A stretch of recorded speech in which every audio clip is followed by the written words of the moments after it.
Hello friends, आज हम इस वीडियो में आपको बताएंगे कि सूत पुत्र नाटक के आधार पर कुंती का चरित्र चित्रण कैसे लिखेंगे। तो दोस्तों ध्यान से वीडियो में देखेंगे कि सूत पुत्र नाटक के आधार पर कुंती का चरित्र चित्रण कैसे लिखेंगे।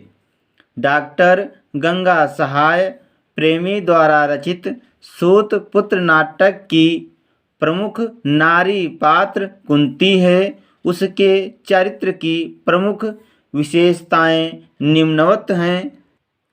पहली हेडिंग डालेंगे मातृ भावना। कुंती का हृदय मातृ भावना से परिपूर्ण है। युद्ध का निश्चय सुनते ही वह अपने पुत्रों के कल्याण के लिए व्याकुल हो उठती है। यद्यपि उसने कर्ण का परित्याग कर दिया था, किंतु फिर भी वह कर्ण के पास जाती है और कहती है, तुम मेरी पहली संतान हो कर्ण। मैंने लोकापवाद के भय से ही तुम्हारा त्याग किया था।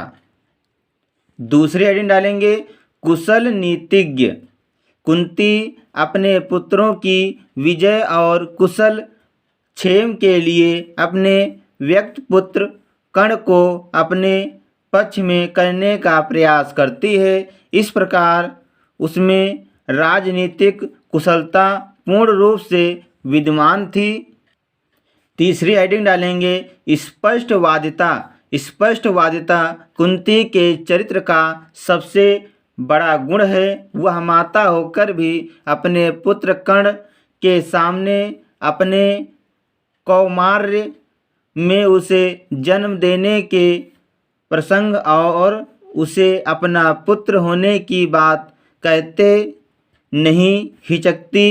कर्ण द्वारा यह पूछे जाने पर कि तुमने किस आवश्यकता की पूर्ति के लिए सूर्यदेव से संपर्क स्थापित किया था, वह कहती है, पुत्र, तुम्हारी माता के मन में वासना का भाव बिल्कुल नहीं था। चौथी हेडिंग डालेंगे वाक्पटु। कुंती बातचीत में भी बहुत कुशल है। वह अपनी बातें इतनी कुशलता से कहती है कि कर्ण एक नारी एक माँ की विवशता को समझकर उसकी भूलों पर ध्यान ना दे तथा उसकी बात मान ले। इस प्रकार अपनी वाक्पटुता का वह परिचय देती है। पांचवी हेडिंग डालेंगे सूक्ष्म दृष्टि। कुंती में प्रत्येक विषय को परखने और तदनुकूल कार्य करने की सूक्ष्म दृष्टि थी। कर्ण जब उससे कहता है कि तुम यह कैसे जानती हो कि मैं तुम्हारा वही पुत्र हूँ जिसको तुमने गंगा में प्रवाहित कर दिया था, तब कुंती उससे कहती है, क्या तुम्हारे पैरों की अंगुलियां मेरे पैरों की अंगुलियों से मिलती जुलती नहीं हैं।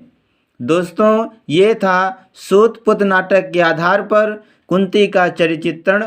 दोस्तों अगर हमारा वीडियो आपको अच्छा लगे तो इसे लाइक, शेयर तथा सब्सक्राइब करना ना भूलें।